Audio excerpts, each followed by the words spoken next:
Hello, friends. My name is Steve, and this is Steve Talks Books. Thank you for coming by, watching my weekly update. It's where I talk about what I've been reading, what I'm going to read, what I won't get to, and everything else in between. If you'd like to connect with me, the best place is on our forum at pagechewing.com. You can register there to use our blogs, our event calendar, the forums, all that fun stuff. That's where we organize all of our group reads and have our fun conversations. I can also be found on Vero. It's at that one MFer. That's where I post all my personal stuff. It's not all book related. And it is 99% book related on Twitter at Steve Talks Books. But I try to spend less time there than as least amount of time as I have to on Twitter. So let's start with what I was reading this week. The entire week I read The Darkness That Comes Before. It's a reread for me. We are doing a podcast every Friday breaking down each part with Daniel and Katerina. So we did that this week. So I've been taking my time trying to take good notes, and I still miss things. There's still things I didn't pick up on. There's still things that I didn't catch. These characters are so four-dimensional. They're so complex. There's so much to the main characters that there's so much there that you can really dig your teeth into. And the first time I read this book, I thought, I really like it. I think I get it, but I know there's a lot I missed.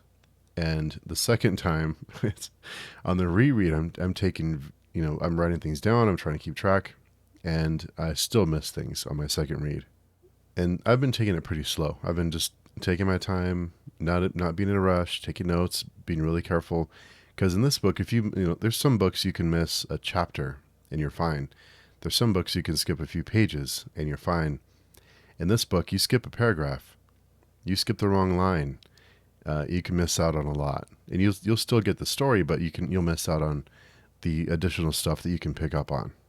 This whole experience did make me wonder if I've been reading too fast, if I just need to take more time as I'm reading, because I picked up so much on this reread that I wonder, maybe I need to slow down a little bit on all the books I read. Some books, like Leviathan Wakes, you can fly through them. They're really easy to read. You enjoy it. You get it.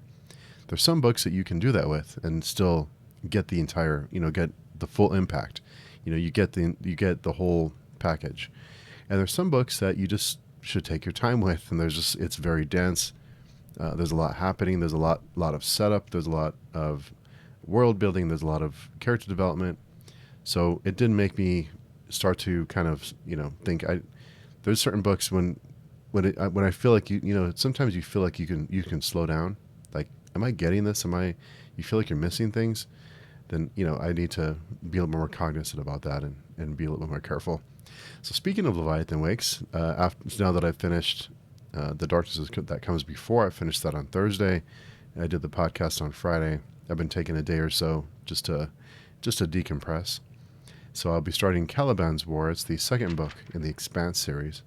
We're having a group read for the series. We'll be meeting on August 13th. To discuss Caliban's War with our friends. So, if you'd like to join us, anyone is welcome, even if you've already read it and just want to come and talk about it with us. Of course, you're always welcome. On the channel last week, I did have the Negative Space review. We're considering rereading that too, sometime next month in September. Also had the summer book haul. Lots of blame to go around. We also had a couple of episodes of Page Chewing this weekend that were on Taylor's channel, Made Between the Pages. She did host. It was at 4 a.m. my time on Saturday morning, so I wasn't able to make that one. It is with Eve Kogush. I hope I'm not mispronouncing Eve's name. That's over on Taylor's channel. Also, there was another one with Tom Dumbrell and Daniel T. Jackson on Sunday morning that I was not able to make. Busy weekend for me, so I wasn't able to make that one. But thankfully, Taylor and PL, I like that we can split the duties and everything still gets done, and everyone has a good time. And last Friday, no Friday conversation, and it did feel weird not having a Friday conversation. I wanted to give it some time to breathe, and I had some other personal stuff to deal with, so I had some things to take care of Friday, so it just kind of worked out to take a little bit of a break.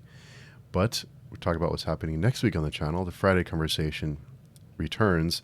My guests will be authors Clayton Snyder, Michael R. Fletcher, and booktuber/author Slowly Read. So that'll be a really fun one to have. That's can't get very much more grimdark than that.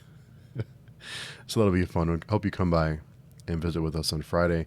Last week I did mention that there was a guest I was going to invite to chat with that I didn't think would accept. Well, that person did accept. So not this Friday, but the following Friday, my guest will be Steven Erickson. I wasn't sure if I'd be able to swing that one, but things worked out, and I'm very, very excited and humbled to talk to Steven Erickson. And there may be a couple of guests that join me on that one, just because it's like a group setting.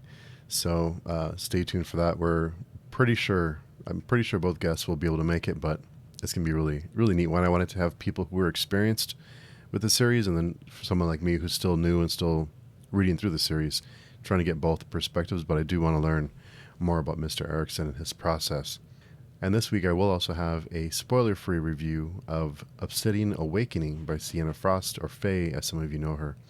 We already did a spoiler-filled discussion for the book with Faye, but I'll have a non-spoiler review up this week for that. I'm trying to catch up on the books I've read, and I do have a question about reviews for you all later. Also this week I did read a short story on the podcast for Short Story Saturday. This week is A Message Across the Universe by Jeff Lane. Jeff's been a friend for a while now. He's the first person I interviewed. And this story was a little tough because I really wanted to do it, and I hope it works out. There was some things that I had to do to make it make sense, but yeah, if you listen to it, let me know if it worked for you. Once you realize what the story's about, there are some decisions I had to make that hopefully it worked out okay. I always worry about messing things up. So also this week we will be doing part 3 of the Darkness That Comes Before on Friday with Katerina and Daniel, but of course anyone else is welcome to join us. We are taking the following Friday off because we're traveling, so we'll be skipping 1 week and then we'll come back and do part 4 the following week is the plan as of today. Also, I just want to go over a few group reads we have going on. We have a few group reads. I didn't realize how many we have until I sat down and made a list. So we'll just go over them really quick. We are doing the podcast part by part for the Darkness That Comes Before and the Prince of Nothing series. But since I did finish the book, I do plan to continue with the second book. So if anyone who'd like to join is welcome to join me on that journey. I may or may not do another review, or I may or may not do another live stream for The Darkness That Comes Before to discuss the entire book. So I'm talking with a couple of people trying to figure that out. So not sure if that's going to work. If any of you are interested in that, let me know, and I'll try to bring it to life. So that's open to anyone also to join us on that read along. Also, Empires of Dust. We are doing a group read for that series right now as well. We're meeting with author Anna Smith Spark on September 10th to discuss the entire trilogy. So there will be goodies for people who do contribute to that conversation, who join us. So there's that. That's going to be great. Or of course you can interact via the chat if you don't want to be on stream. I think we do have one spot open on that, so anyone's welcome to join us, RSVP on our forum. Also, like I mentioned, The Expanse. We're doing that. We're doing about a book a month. Those are thick books, but they're easy to read. So there's that. That's always good news. So that's open to anyone as well. That is August 13th for Caliban's War. I'm sure we'll get the date for the next one after that discussion. We are doing Watchmen on August 27th. We were originally going to do that as a podcast-only episode. All the people who signed up are booktubers. So it's like, well, let's just do a live stream and then I'll upload it to the podcast, and we'll just do it that way. It gets attention for different channels. So that's the plan as of now. But if someone wants to join and just wants to do audio, which would be totally fine, let me know. We'll do audio only if that's what you'd like to do. Also, Negative Space, we're talking about a reread for me, but like a live stream discussion in September. Also, I am starting the Dandelion Dynasty in September, probably towards the end. So looking at a live stream in the middle of October, give or take. I do plan to read that entire series. So anyone like to join, open to anyone. All of this stuff is on the forum. That's the one place that I organize all this stuff. And we have a calendar where we have people you can sign up for which events. I do have a video of how to use the forums if you have questions, or of course, don't hesitate to ask me if you need a hand. but that's where I do everything. I used to spend a lot of time going between different platforms. Like I'd go to Twitter, I'd go to Discord for this to ask this person a question. I go here to ask to Instagram for this person. I just spent way too much time jumping platforms. So now I just do everything on the forum. It's all there. So hope you join us. And my question this week is about reviews. I want to know if you all prefer shorter reviews or longer reviews. What's the ideal length for a review, or does it depend on the book? Also, do you prefer spoiler-free or spoiler-filled, or a mixture of both when you have reviews? Reviews are kind of tricky because I think everyone has their own style, and I don't like to just repeat what happened in the book. I say, we follow this character does this, this, and this happens to them, and this is, and just to give everything away but the end. Then it's like, then why do I have to read the book? So those are the reviews that I try to not have. I try to focus on other things without giving what happens in the story away. So I might give you some ideas, but not what happens to the characters or really anything that's going to spoil the experience for you. So let me know down below what you think about reviews. It helps me get better with every video to hear your feedback. So I always like to hear your feedback, what your thoughts are. Of course, I can't please everyone because everyone has different perspectives on it. But I try to just, like I said, just get better with every video. This weekend we did go to a used CD store, and they sell used CDs and new and used CDs and records. Went and checked that out because I still collect CDs. I found some pretty good pickups. The problem is that a lot of these used discs are like $2 less or $1 less than a brand new copy. So I can go get a brand new copy for just a couple of bucks more, and I really want to support these brick and mortars and these local businesses, but I mean, I know they have overhead and stuff, and they have things they have to take care of, and they have to run a business, they have to make money. But it's like when I can go buy a brand new copy for $1 more, it's tough. So I did find some ones that are just a few bucks, for that were just kind of in the in the unpopular section. And it's, being a '90s kid, there's a lot of '90s stuff in there. So I did pick up a few discs. I was surprised I picked up a few, but I'll put a picture of that here to check out what my score was. And we did go to a couple of used bookstores just to check it out. There was one store that was wall to wall mass paperbacks. There's wall to wall romance mass paperbacks, and there was just, it was almost, you'd get claustrophobic in there a little bit because there's so many books.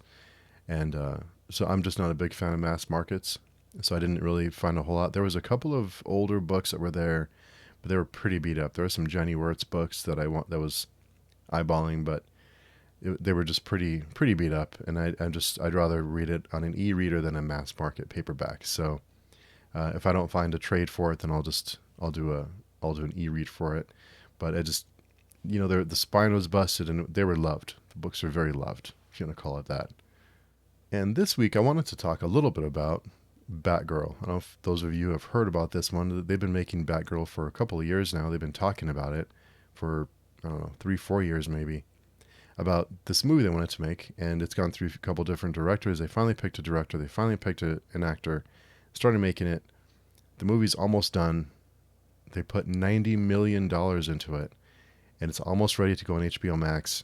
A new chairman, or I forget his exact title, they hire a new person to come into Warner Brothers, and comes in, and one of the first things he does is say, throw that movie and that $90 million in the trash. No one will ever see it. So it must be pretty awful. But now that we can't see it, I really want to see it. I probably would have watched it on HBO Max. I probably would have given it a look, but now I really want to see it. I want to know, how bad does a movie have to be to throw $90 million in the trash? I feel really bad for all the people who are involved in that. There's a lot of people involved in movies, all the different positions that, all the different things that people do, like the lighting and the audio and editing. And there's a lot of people involved to work so hard on something and to just have it thrown away like that. That's really tough. So, but I do want to see it now. I really want to see it. Also down below, let me know when you ever go to a used bookstore, what gems do you look for? Is there a certain prize that you want to get? There's like a certain edition, certain copy of a book that you seek out, you hope it's there? Let me know down below what that may be for you. So if you'd like to connect with me, all my links are down below. I'd love to hear from you. Let me know down below what you're up to. Like I said, how your week's going, anything special planned. What are you reading? What are you watching? What are you listening to? I love the interaction back and forth. And again, thank you for coming by and saying hello. Until next time, I will talk to you soon.